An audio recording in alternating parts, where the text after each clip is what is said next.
Good morning, students.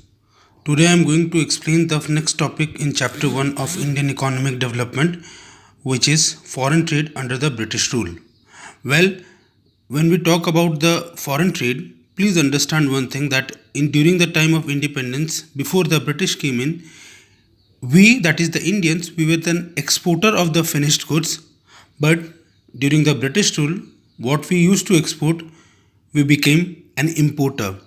Now there were some reasons behind to why these features had happened, that we became an importer for finished goods. Because when the British came into our country, British started to have a monopoly control on our foreign trade. Monopoly control of our foreign trade means since Britain was ruling in the entire part of the country, what they did was most of our foreign trade was done towards their own country. Well, you will be knowing on one thing that we, that is the Indians, we were we were the exporters of raw materials.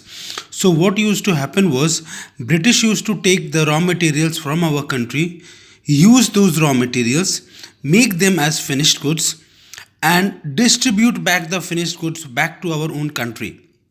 So they used to have a complete control on our trade.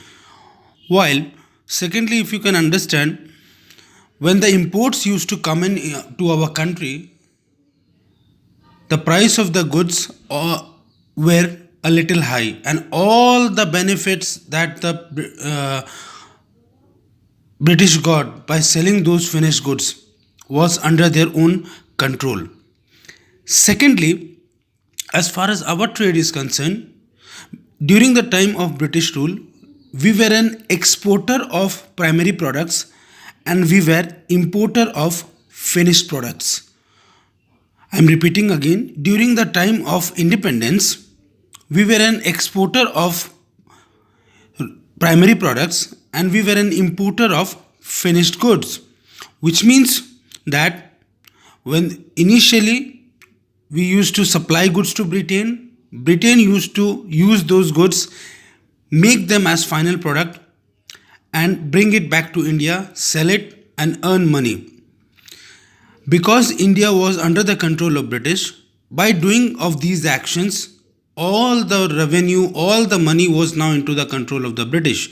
So the first foreign trade impact that you could see under British rule or during the time of independence was India's trade was completely controlled by the British. Secondly, we were an exporter of the raw material goods and importer of the finished goods. Thirdly, if you see the third point,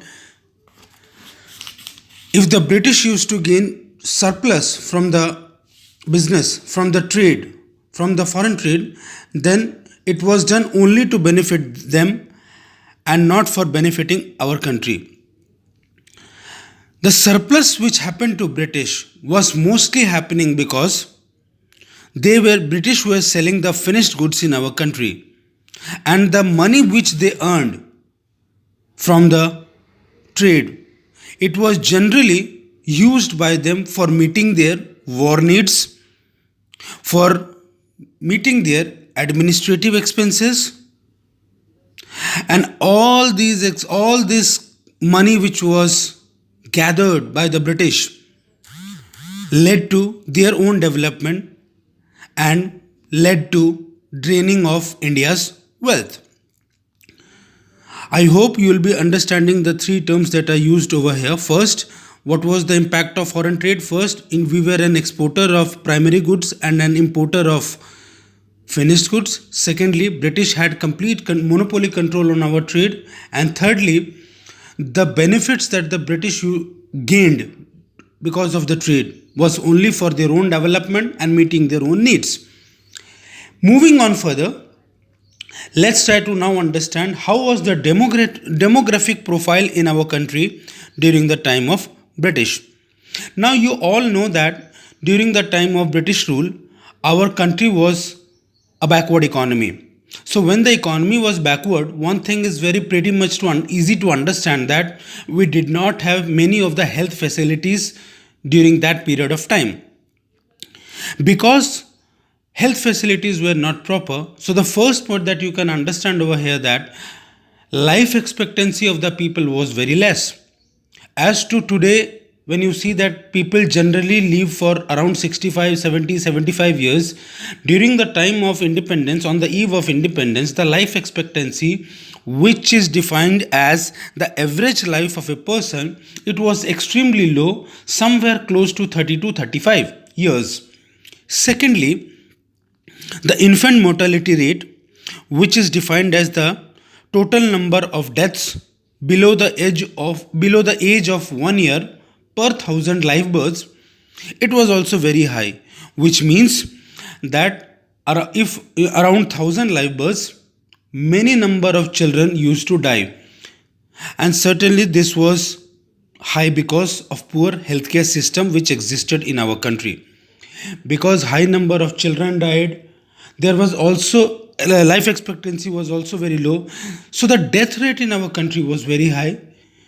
And fourthly, the literacy rate, in demographic profile we also include the literacy rate. The literacy rate in our country was extremely low, and that too, even being low, there was gender inequality, that the women were, or should I say, the female literacy rate was very worse, somewhere close to only 6 to 8%, while the literacy rate in our country was merely 15 to 20%. But you'll understand one thing, that there was a demographic transition which happened after the year 1921. Please understand, the year 1921 in our country is divided as the year of Great Divide. Before 1921 in our country, there was huge birth and death rate, but after 91, with some proper medical health facilities, there was a decline in the total population. And also there was a development in the providing of better health facilities. Now, when the population increases, please understand one thing, when population increases, the burden on the government increases for the overall development of people. It is an expenditure for government to maintain the lifestyle of people. So when population was increasing, the cost for the government, the expense of the government to maintain its population was also increasing.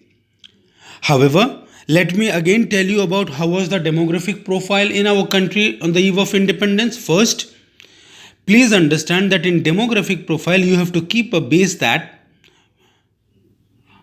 there was very improper health facilities in our country. So the life expectancy was low, the infant mortality rate was very high, the death rate was very high, the literacy rate was very low, and even in literacy rate, the female literacy rate was even worse. I hope these two topics gives you a clear understanding of how foreign trade and how demographic profile existed during the British rule. Thank you everyone.